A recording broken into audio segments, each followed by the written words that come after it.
झारखंड में 13 नवंबर बुधवार को पहले फेज की वोटिंग होनी है।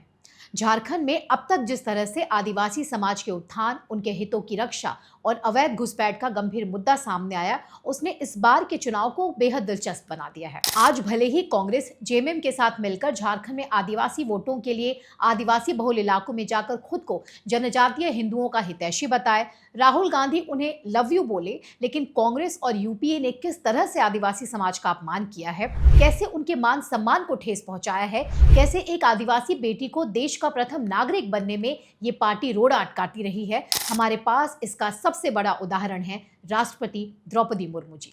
आज द्रौपदी मुर्मू के रूप में देश भर के आदिवासियों की एक सशक्त आवाज हमारे पास है, लेकिन कांग्रेस और इनके साथियों को आदिवासी महिला राष्ट्रपति स्वीकार नहीं थी, इसलिए ये लोग हमेशा उनका विरोध करते रहे। कैसे तमाम जोड़ तोड़ करके यूपीए ने द्रौपदी मुर्मू के सामने यूपीए उम्मीदवार यशवंत सिन्हा को खड़ा किया था।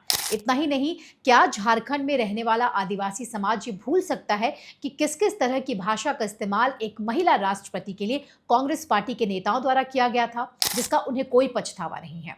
और आज वही कांग्रेस पार्टी उन्हीं आदिवासियों को योजनाओं का लॉलीपॉप दिखाकर सत्ता तक पहुंचना चाहती है। क्या झारखंड के आदिवासी वोटर्स ये भूल पाएंगे कि राष्ट्रपति बनने के बाद भी कैसे बार बार कांग्रेस ने महामहिम राष्ट्रपति का अपमान किया है?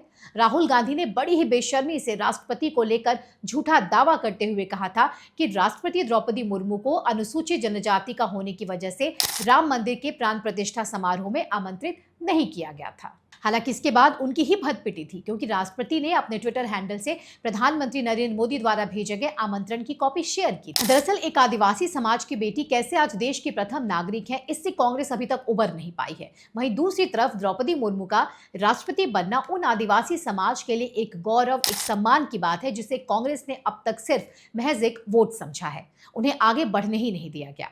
क्या झारखंड के आदिवासी वोटरों को पता है कि कैसे आज भाजपा की सरकारों में बड़ी संख्या में आदिवासी मंत्री हैं? देश के अनेक राज्यों में राज्यपाल आदिवासी हैं। मतलब आदिवासी भाई बहनों के सम्मान को भाजपा ने एक नई पहचान दी है। जिस समाज को सबसे अंत में पूछा गया, जिन्हें सरकारी योजनाओं के नाम पर सिर्फ छलने का काम किया गया, उनकी पहचान धीरे धीरे छीनती चली गई। झारखंड में इंडी गठबंधन में ना तो उनकी जमीनें सुरक्षित है, ना ही उनकी बेटियां।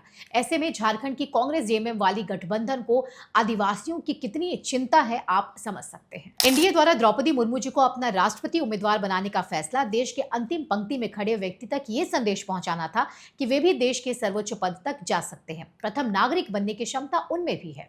कुछ समय पहले पीएम मोदी ने कहा था कि कांग्रेस ने जनजातीय समाज के योगदान को कभी भी स्वीकार नहीं किया, जबकि भगवान बिरसा मुंडा के जन्मदिवस को राष्ट्रीय जनजातीय गौरव दिवस के रूप में घोषित करने का सौभाग्य भी भाजपा सरकार को मिला है। ये कहना गलत नहीं होगा कि झारखंड में बीते 10 वर्षों में जनजातीय गौरव को नई पहचान दिलाने के लिए कई ऐतिहासिक काम हुए हैं। इस चुनाव में आदिवासी वोटर और अनुसूचित जनजाति के लिए आरक्षित सीटें बेहद महत्वपूर्ण हैं। ये कह सकते हैं कि सत्ता की चाबी आदिवासी वोटर्स के हाथ में है, इसलिए कांग्रेस और जेएमएम दोनों ही आदिवासी वोटरों को लुभाने की लगातार कोशिश कर रहे हैं। धन्यवाद।